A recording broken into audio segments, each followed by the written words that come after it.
Peace, power, light, and truth to you all. This is your girl Ada coming to you here live in the living color with Chickasha Rising for another informative topic and video for today. Peace, light, and power, and truth and balance to the chosen ones out there. Thank you so much for tuning in with me here on today.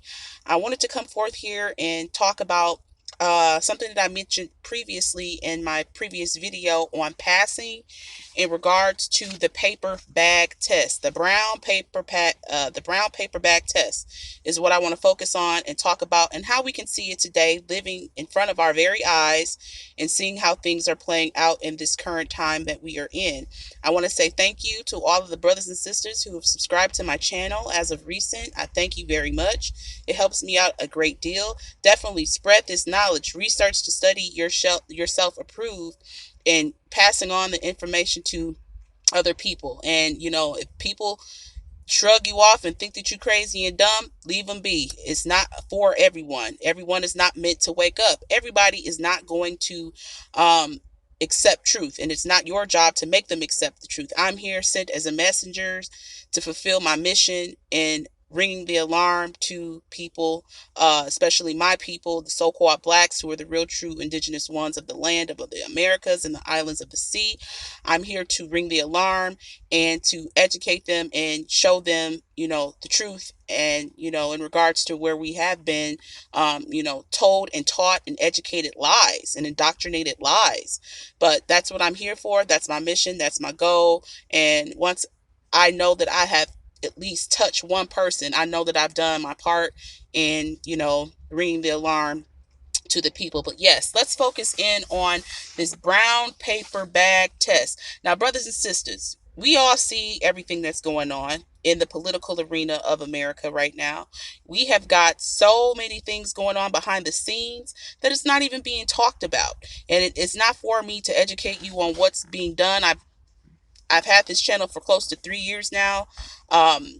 Everything that I've covered in detail, and what's really happened. If you've watched my videos, you'll know exactly where I'm going and exactly what I'm saying. We have got a lot of sold out people in this establishment. Just call it all of them is sold out, all right? All your actresses, all of your NBA stars, all of your rappers, all of your politricians, all of these people are bought and paid for and are under control of the establishment.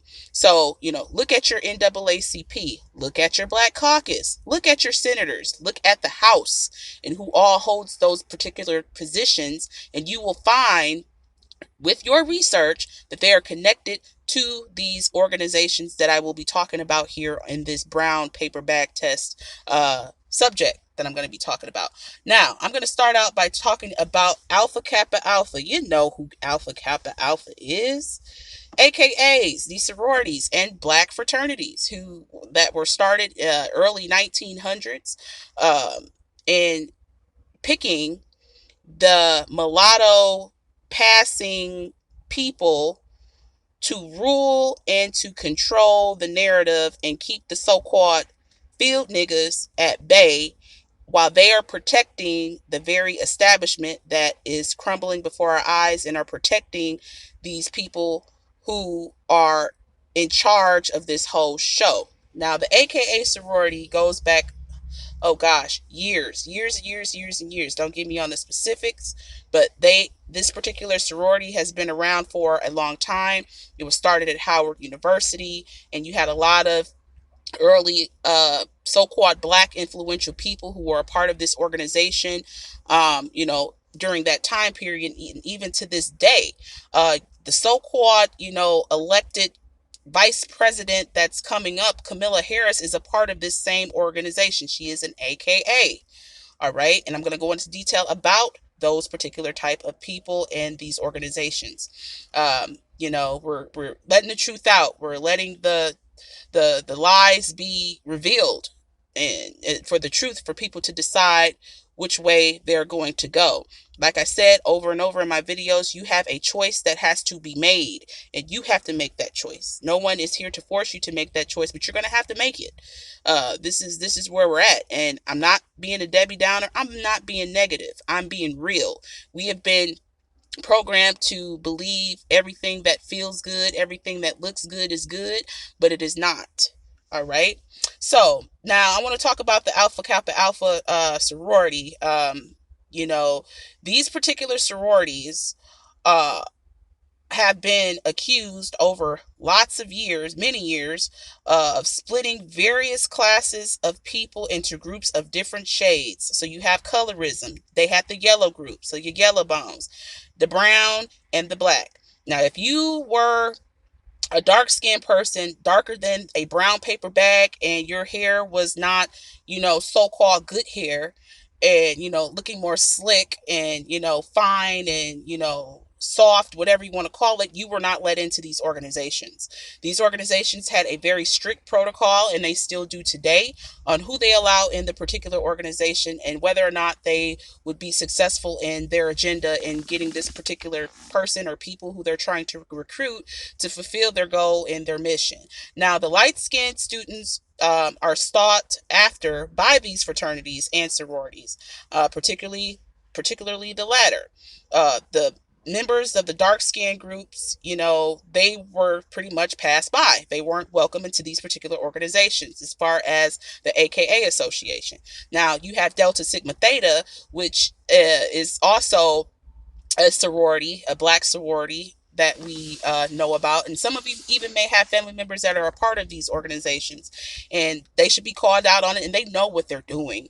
They know what they're doing. They know what they're about. They know that we know. A lot of us, have family members that know that, but, it's up to us to decide on whether you're going to fully trust these people. I don't recommend that.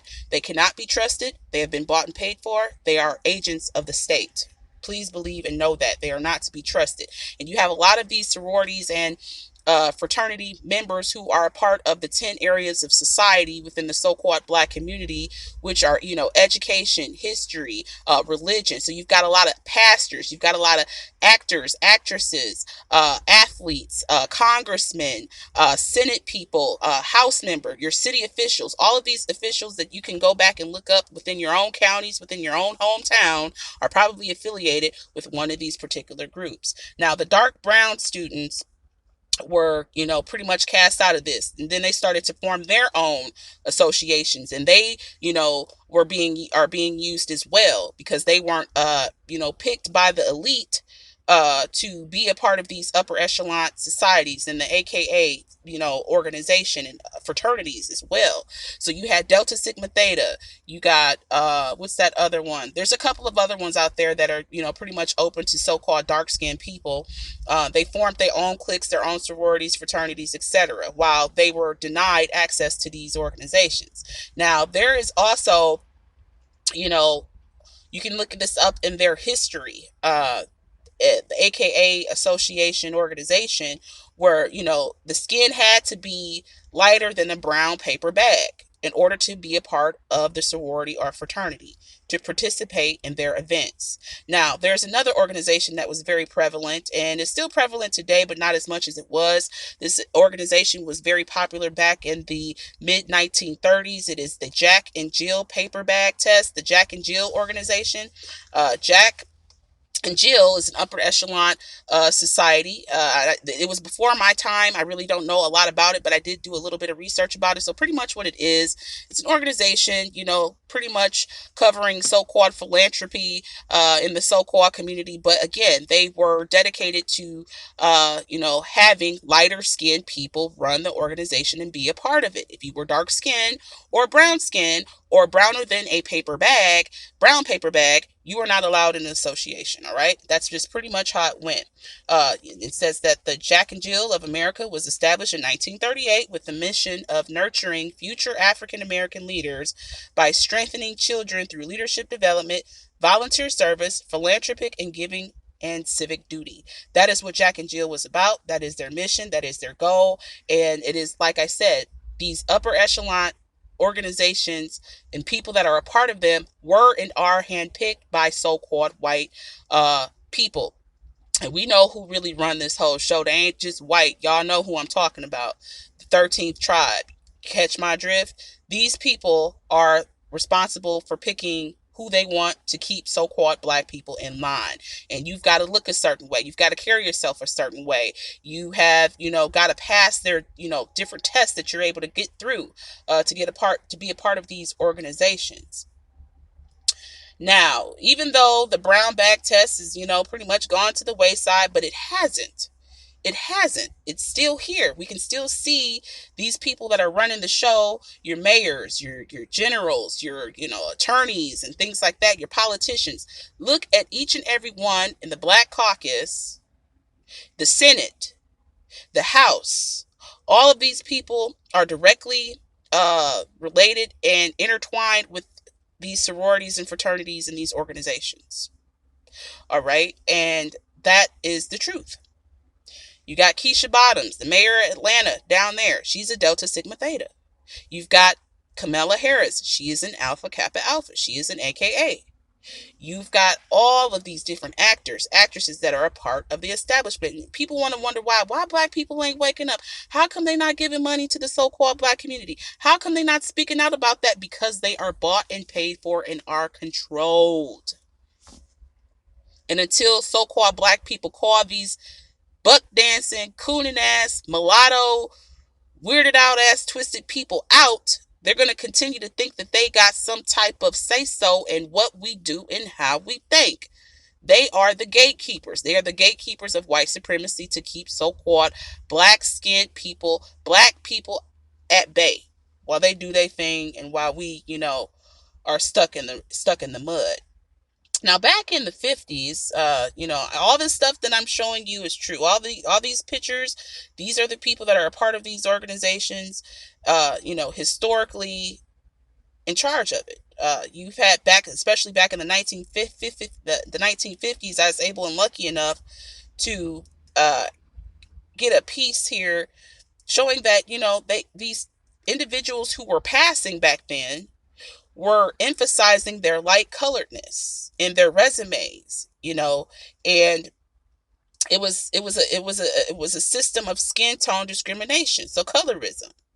And, this lady, she states that colorism didn't disappear after the institution of slavery ended in the U.S. In Black America, those were light skinned were received employment opportunities off limits to darker skinned blacks. This is why upper class families in black society were largely light skinned, which is why it was the way that it was and is today.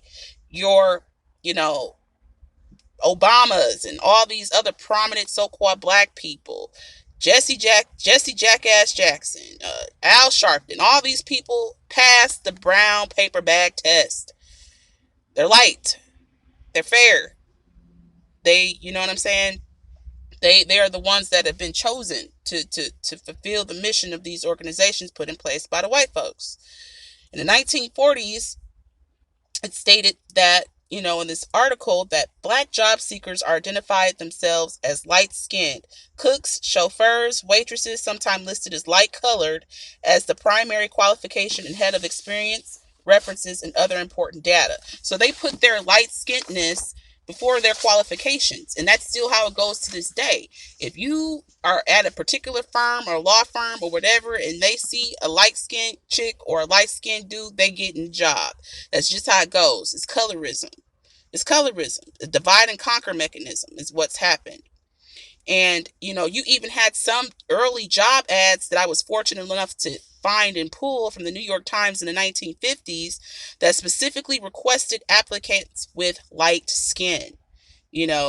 This guy, his name was William Black from Chock Full of Nuts. This person advertised in the tabloids for light-skinned colored countered help. That is total discrimination. That is total discrimination to a T. Advertising people for jobs with, people who have Eurocentric features, but they're saying that, it's no longer acceptable when doing business. But, we can't believe that because research shows and we see that these preferences still play a role in our society. Hell, Amazon just made it okay for so-called black men and black women to rock they froze and they dreads this year. So you tell me what. We have to look at this. We have to look at Who's before us? Who is trying to rock the boat? Who is trying to shut so-called black people down? It is these bootlicking, buck dancing, Sambo cooning ass people who are, the boule. All these people. This is what they do. And they practice discrimination, and they favor those of a light skin, and they're treated more favorably than those with darker skin. Just like Drake. Let's just talk about Drake and Sean Paul. They're light skinned. They blew up all of a sudden. Drake, he ain't all of that. I'm not gonna sit here and say I don't like light skinned dudes, but yeah, they blew him up all of a sudden. The guy's whack. He doesn't write his own stuff. The only reason why he up there the way that he is because he light skinned. Period. Point blank done. He has an advantage. He has an advantage over dark-skinned rappers. Let's just call it what it is. It is. And so I want to talk about also with the paper, the brown paper bag thing with the founding of the NAACP. Now everybody, the NAACP, they're a good organization. Bullshit. Look at the history of the NAACP and you will be very, very shocked at who actually founded that organization and what they stand for and what they stood for. It was whites who started that, Jewish whites who funded that organization and got it up and running to fulfill their goal and mission in keeping colored people controlled. Colored Indians, copper-colored Americans in check. That is what it was. The NAACP was established in February 1909 in New York City by an interracial group of activists, partially in response to a 1908 Springfield race riot in Illinois. And it was started by progressives. So your Democratic Party, yeah.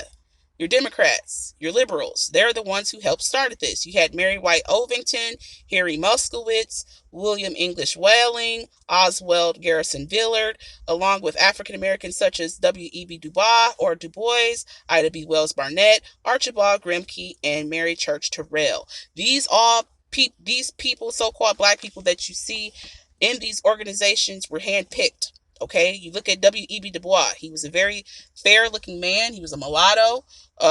He was one of the first African-American men. I think he was the first so-called African-American man that went and graduated from Harvard University. So this is not by mistake. And it's not a coincidence that all of these entertainers are keeping quiet with, while we're looking at death at the door of everything that's going on right now, aren't doing anything and won't do anything. And pretty soon you'll have them out here promoting the agenda with, the medicine for the sickness rolling out that we see before us. Telling you, go ahead and do it. They're going to get their boot-licking, butt-licking, buck dancing, Sambo cooning ass actors and actresses, rappers, entertainers out there to perverse and to move the narrative to have black people go for it.